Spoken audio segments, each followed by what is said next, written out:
भक्तों, ओम नमः शिवाय, श्री शिवाय नमस्तुभ्यम, जय श्री महाकाल। जी हाँ भक्तों, आप सबको भी पता है कि साल 2024 स्टार्ट हो चुका है और साल 2024 का जो मकर संक्रांति है, जनवरी महीने का सबसे बड़ा जो दिन आता है महादेव को खुश करने के लिए, बस वो 2 से 4 दिन बचा हुआ है।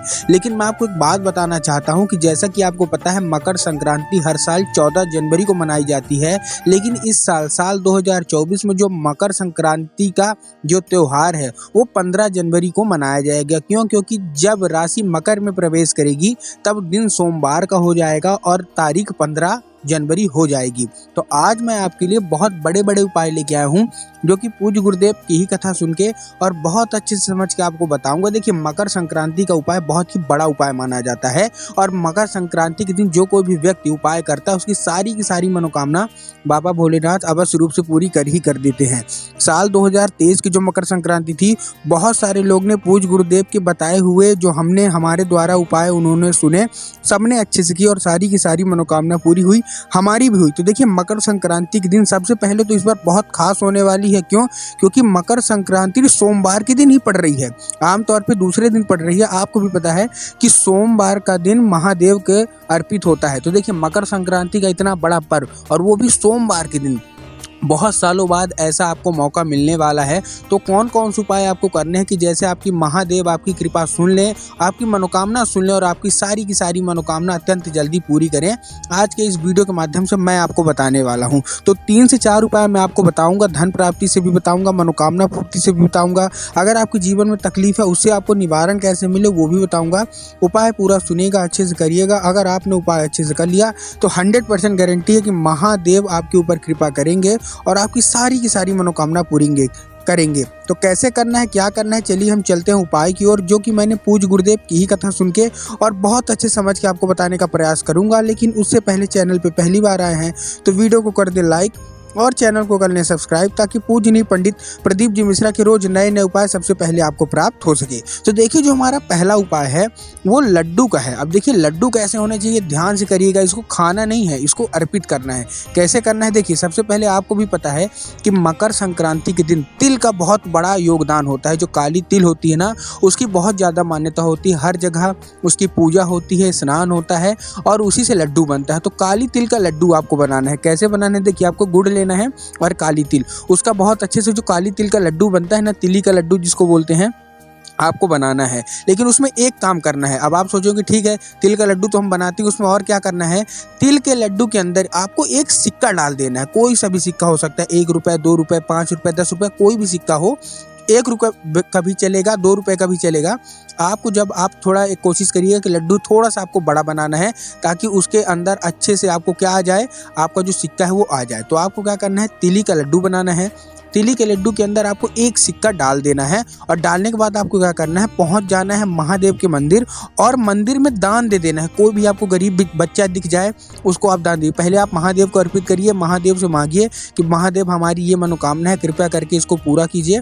अब आपको क्या करना है, वो जो आपने लिया है लड्डू वो किसी को भी दान, आप पंडित को भी दान दे सकते हैं, कोई गरीब बच्चा दिखे आप किसी को भी दान दीजिए। कुल मिला के दान होना चाहिए। अगर आप ये दान कर देते हैं, महादेव कहते हैं कि अगर आप ये दान कर देते हैं आपको बहुत ज़्यादा फल मिलता है।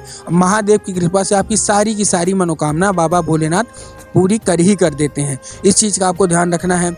एक चीज़ का आपको और ध्यान रखना है, मकर संक्रांति के दिन जब आप स्नान करेंगे तो स्नान करते करते आपको जो आपका जहाँ आप बाल्टी से, टब से, जैसे भी आप स्नान करते हैं, उस स्नान वाले आपको जल में 1 या 2 काली तिल डाल लेनी है। मैंने अभी आपको क्या बताया कि मकर संक्रांति के दिन काली तिल का बहुत ज़्यादा उपयोग होता है और बहुत ज़्यादा मान्यता होती है। आपको करना क्या है, जब आप नहाएंगे तो आप नहाते समय जो भी आपकी बाल्टी टब होगा, जहाँ से भी आप नहाते हैं, काली तिल जरूर डाल लीजिएगा और उसी स्नान करिएगा। पूज्य गुरुदेव कहते हैं कि ऐसा स्नान करने से जो कोई भी व्यक्ति मकर संक्रांति के दिन ऐसा उपाय कर लेता है, ऐसे स्नान कर लेता है, उसके बहुत सारे पाप जो उसको अनजाने में हुए होंगे वो सारे के सारे दूर हो जाते हैं। अब हमारा जो तीसरा उपाय है वो धन से रिलेटेड उपाय है। बहुत सारे लोगों के कमेंट आते हैं, बहुत सारे लोगों के ये प्रश्न आते हैं। पूज्य गुरुदेव की जब कथा होती है तो बहुत सारे लोगों के पत्र भी आते हैं कि हम धन प्राप्ति हमको कैसे हो, हमारे जीवन में धन की बहुत कमी चल रही है। तो ये उपाय मात्र उनके लिए है। देखिए, आपको करना क्या है, बहुत बड़ा उपाय मैं बताने वाला हूँ, लेकिन जो लोग आधा अधूरा उपाय सुन के जाते हैं वो हमेशा हमेशा उपाय गलत ही करते हैं। और इसके बाद मैं एक और आपको उपाय बताऊंगा जो कि मनोकामना पूर्ति का है। ये जो मैं आपको उपाय बता रहा हूँ वो धन प्राप्ति का उपाय है। ठीक, आपको क्या करना है, बेल जानते हैं ना आप, बेल, आपको बेल का फल लेना है, बेल पत्र नहीं लेना। ठीक ना, बहुत सारे लोग क्या करते हैं, जो आधा अधूरा उपाय सुनते हैं वो सोचते होंगे कि महादेव को बेल पत्र पसंद है तो हम बेल पत्र ले लेते हैं। नहीं, आपको क्या करना है, ये धन प्राप्ति का मैं आपको उपाय बता रहा हूँ, बहुत बड़ा उपाय, मकर संक्रांति के दिन ही आपको करना है। देखिए, पहली बात तो मकर संक्रांति, ऊपर से सोमवार, बहुत दुर्लभ संयोग बना, तो आप अवश्य रूप से कर लीजिएगा, मैं खुद करूंगा।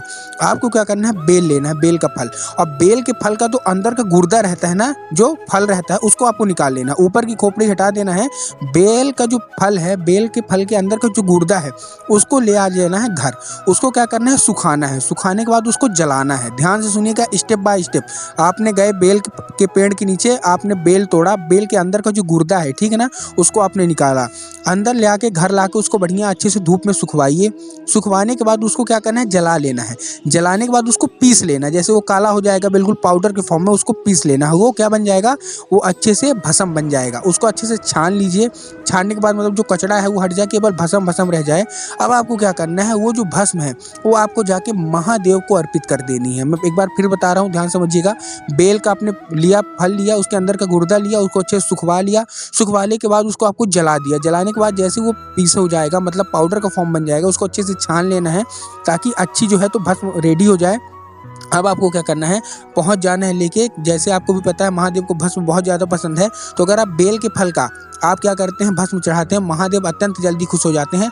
जैसे ही आप भस्म चढ़ाएंगे, आपके मन में जो कोई भी इच्छा होगी, जो कोई भी मनोकामना होगी, आपको महादेव से वहीं खड़े खड़े मांग लेनी है। पूज्य गुरुदेव कहते हैं कि अगर आपके जीवन में धन की बहुत ज़्यादा कमी है और आप धन से रिलेटेड मनोकामना मांगते हैं, तो महादेव की कृपा आपके ऊपर हो जाएगी और माता लक्ष्मी आपके घर में प्रवेश कर जाएंगी। तो ये था हमारा तीसरा उपाय। जो हमारा चौथा उपाय है वो तुरंत मनोकामना पूर्ति का उपाय है। 1 से 2 घंटे के अंदर मनोकामना पूर्ति होती है इसमें, जो कि पूज्य गुरुदेव ने बताया है।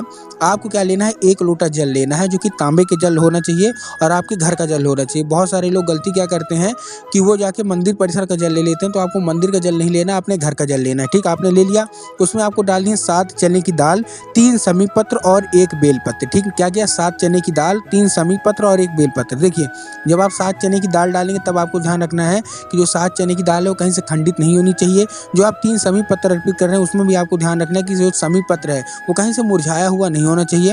और उसके बाद जो आप एक बेल पत्र अर्पित कर रहे हैं वो भी आपको देखना है, वो बेल पत्र कहीं से भी कटा फटा नहीं होना चाहिए। अब क्या करना है, आपने 1 लोटे में ले लिया, पहुंच गए शिव मंदिर। शिव मंदिर में आपको दक्षिण दिशा में खड़े होना है। कहाँ खड़े होना है, दक्षिण दिशा में। और आपका जो चेहरा होगा, जो मुख होगा, वो किधर होगा, वो उत्तर की ओर होगा। अब आपको एक नाम लेके, महादेव का एक बहुत ही सुंदर सा नाम है कुंदकेश्वर महादेव, तो आपको कुंदकेश्वर महादेव का स्मरण करके आपको क्या करना है, आपको जल अर्पित कर देना और अपनी जो कोई भी इच्छा होगी, जो कोई भी मनोकामना होगी जो कि वर्षों पुरानी पूरी नहीं हो रही, आपको बोल देना है। पूज्य गुरुदेव कहते हैं ऐसा करने से व्यक्ति की सारी मनोकामना बाबा भोलेनाथ अति शीघ्र सुन लेते हैं। तो उम्मीद करता हूँ कि मकर संक्रांति का ये उपाय आपको समझ में आया होगा। उपाय अच्छा लगा हो तो कमेंट बॉक्स में हर हर महादेव अवश्य रूप से लिख दें।